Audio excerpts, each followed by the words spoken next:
ഇപ്പോൾ ഏറ്റവും അവസാന റിപ്പോർട്ട് കിട്ടുമ്പോൾ ശ്രീനാഥ് ചന്ദ്രൻ പറയുന്നു കുപ്വാരയിൽ, ഈ കാശ്മീരിലെ കുപ്വാരയിൽ പാകിസ്ഥാൻ വെടിവയ്പ് തുടരുകയാണ്. അതുപോലെ അമൃതസറിൽ ഇന്ന് 6:37 സൈറൺ മുഴങ്ങിയിട്ടുണ്ട്. അവിടെയെല്ലാം തന്നെ നമ്മുടെ ജനങ്ങൾക്കുള്ള ജാഗ്രതാ നിർദ്ദേശം വന്നു കഴിഞ്ഞു.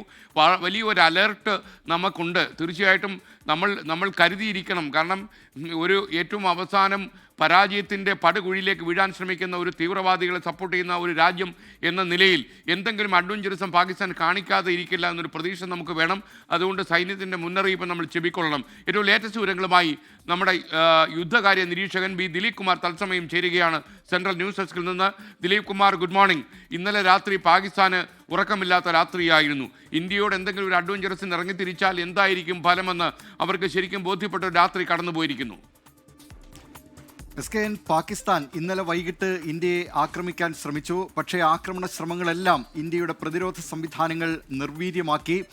അതിനു പിന്നാലെ പാകിസ്ഥാന് ശക്തമായ ചുട്ട മറുപടി തന്നെ ഇന്ത്യ നൽകുകയും ചെയ്തു. 15 സ്ഥലങ്ങളിൽ ആക്രമണം നടത്താനുള്ള പാകിസ്ഥാന്റെ പദ്ധതി കഴിഞ്ഞ ദിവസമാണ് ഇന്ത്യ തകർത്തിരുന്നത്. അതിനു പിന്നാലെയാണ് പാകിസ്ഥാന്റെ വ്യോമ പ്രതിരോധ സംവിധാനങ്ങൾ ഇന്ത്യ പൂർണ്ണമായും നിർവീര്യമാക്കിയത്. അത് ലാഹോറിൽ, കറാച്ചിയിൽ, റാവൽപിണ്ടിയിൽ, പാക് സൈനിക ആസ്ഥാനം സ്ഥിതി ചെയ്യുന്ന റാവൽപിണ്ടി ഉൾപ്പെടെയുള്ള മേഖലകളിൽ കിടന്നായിരുന്നു ഈ വ്യോമ പ്രതിരോധ സംവിധാനങ്ങൾ നിർവീര്യമാക്കിയത്. അതോടെ അവരുടെ ആകാശങ്ങൾ തുറന്നു കിടക്കുന്ന അവസ്ഥയിലേക്ക് മാറി.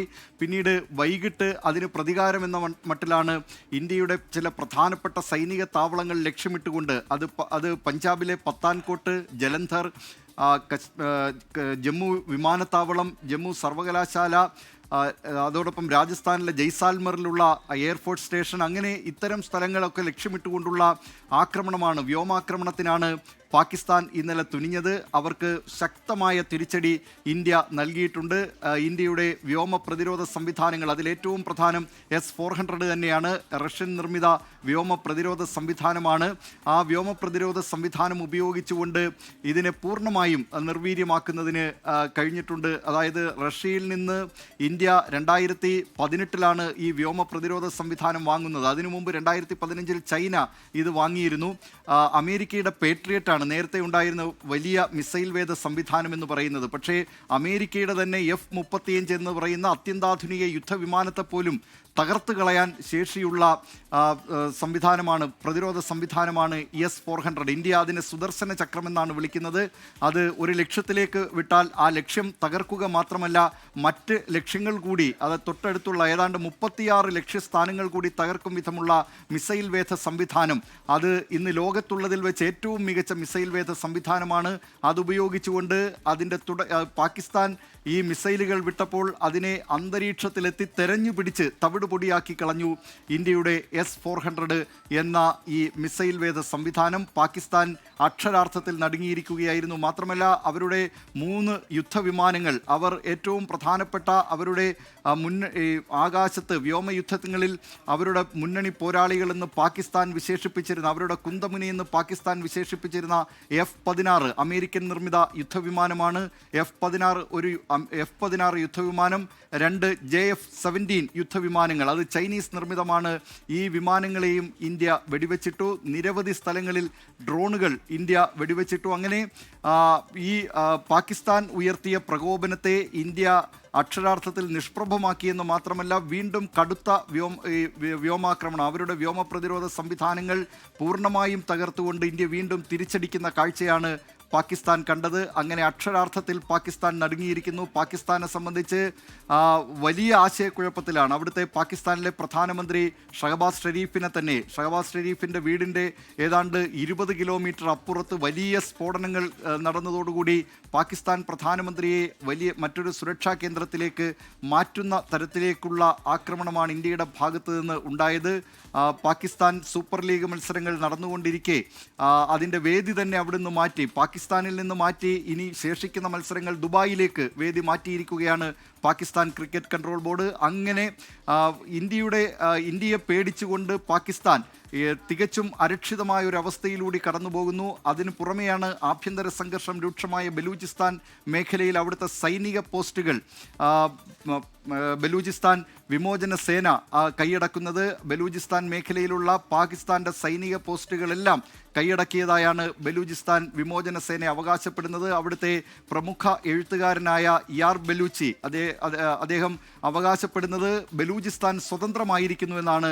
ഈ UN ഈ സ്വതന്ത്ര രാജ്യത്തെ അംഗീകരിക്കണം, ഇന്ത്യയോട് അഭ്യർത്ഥിച്ചിരിക്കുന്നു. ഡൽഹിയിൽ ബലൂചിസ്ഥാൻ്റെ ഒരു എംബസി, ഒരു നയതന്ത്ര കാര്യാലയം തുടങ്ങുന്നതിന് അനുമതി നൽകണം. സമാധാന ദൗത്യസേനയെ UN ബലൂചിസ്ഥാൻ മേഖലയിലേക്ക് അയക്കണം തുടങ്ങിയ കാര്യങ്ങളൊക്കെയാണ് പ്രമുഖ ബലൂചിസ്ഥാൻ മേഖലയിൽ നിന്നുള്ള പ്രമുഖ എഴുത്തുകാരൻ യാർ ബലൂച്ചി ആവശ്യപ്പെടുന്നത്. അങ്ങനെ ബലൂചിസ്ഥാൻ മേഖലയിൽ നിന്നുള്ള ആഭ്യന്തര സംഘർഷം, അവിടെ നിന്നുള്ള സമ്മർദ്ദമൊക്കെ ഒരു വശത്ത് പാകിസ്ഥാൻ അഭിമുഖീകരിക്കുന്നു. പാകിസ്ഥാനിലെ ഏറ്റവും ധാതുക്കളാൽ സമ്പന്നമായ മേഖലയാണ് ഈ ബലൂചിസ്ഥാൻ. ഇറാനോട് ചേർന്ന് കിടക്കുന്ന പ്രദേശം. അവിടെയാണ് ഈ സ്വാതന്ത്ര്യത്തിന് വേണ്ടി ബലൂചിസ്ഥാൻ പോരാളികൾ രംഗത്തിറങ്ങിയിരിക്കുന്നത്. പാകിസ്ഥാനെ സംബന്ധിച്ച് മറ്റൊരു അനുഭവം അവരുടെ മനസ്സിലുണ്ട്. 1971 ഇന്ത്യയുമായി യുദ്ധത്തിനിറങ്ങിയപ്പോൾ അന്ന് ബംഗ്ലാദേശ് രൂപീകരണത്തിന് പാകിസ്ഥാൻ വഴങ്ങേണ്ടി വന്നു. അങ്ങനെ പാകിസ്ഥാനെ വിഭജിച്ച് അന്ന് ബംഗ്ലാദേശ് രൂപീകരിച്ചതും ബംഗ്ലാദേശിനെ അംഗീകരിച്ചതും ഇന്ത്യയുമായി അന്ന് നടത്തിയ യുദ്ധത്തിൻ്റെ ഫലമായിട്ടാണ്. ഇപ്പോൾ മറ്റൊരു യുദ്ധത്തിലേക്ക് ഇന്ത്യയുമായി അതിന് പാകിസ്ഥാൻ ആ നിലയിലുള്ള തുറന്ന ആക്രമണം നടത്തുമ്പോൾ ബലൂചിസ്ഥാൻ എന്ന ഒരു സ്വതന്ത്ര രാഷ്ട്രം പിറവിയെടുക്കുമോ എന്ന ആശങ്ക പാകിസ്ഥാനിലുണ്ട്. ഏതായാലും പാകിസ്ഥാനിലെ ഭരണാധികാരികളെ സംബന്ധിച്ച് ഒട്ടും അവർക്ക് ഉറങ്ങാൻ കഴിയുന്ന ദിവസങ്ങളല്ല. പാകിസ്ഥാൻ സൈനിക മേധാവി അസിം മുനീറിനെതിരെ തന്നെ വലിയ ആരോപണങ്ങൾ ആ രാജ്യത്ത് ഇതിനകം തന്നെ ഉയർന്നിട്ടുള്ളതാണ്. പാകിസ്ഥാനിലെ പ്രതിപക്ഷ പാർട്ടികളെ, പ്രതിപക്ഷ നേതാവായ ഇമ്രാൻഖാനെ അടക്കം ജയിലിലിട്ടു. പാകിസ്ഥാനിലെ സാധാരണക്കാരെ സൈനിക കോടതികളിൽ വിചാരണ ചെയ്തു. 2023 നടന്ന കലാപങ്ങളുമായി ബന്ധപ്പെട്ടുകൊണ്ട് അത്തരം നടപടികൾക്കൊക്കെ നേതൃത്വം നൽകിക്കൊണ്ട് പാകിസ്ഥാനിൽ മറ്റൊരു സൈനിക മേധാവി അവിടുത്തെ രാഷ്ട്രീയത്തിലേക്ക് കടന്നു വന്നുകൊണ്ട് അവിടെ ഭരണം പിടിച്ചെടുക്കാൻ നീക്കമുണ്ടോ അസീം മുനീറിനെന്ന് തോന്നിപ്പിക്കും വിധമുള്ള പ്രകോപനപരമായ പ്രസംഗങ്ങളൊക്കെ നേരത്തെ സൈനിക മേധാവികൾ ഒക്കെ അവിടെ പാകിസ്ഥാനിൽ ഭരണം പിടിച്ചെടുത്തത് നമ്മൾ കണ്ടിട്ടുള്ളതാണ്.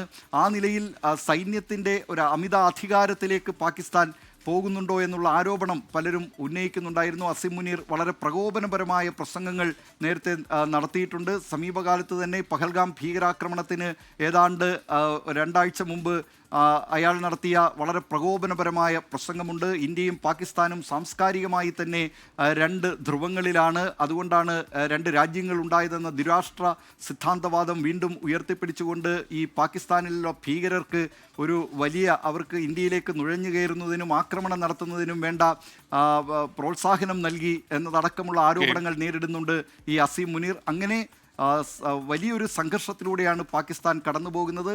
ഇന്ത്യയെ തൊട്ടാൽ ശക്തമായ തിരിച്ചടി നേരിടേണ്ടി വരുമെന്ന് അവർ ഇതിനകം മനസ്സിലാക്കി കഴിഞ്ഞിരിക്കുകയാണ്. Okay, thank you Dilip Kumar.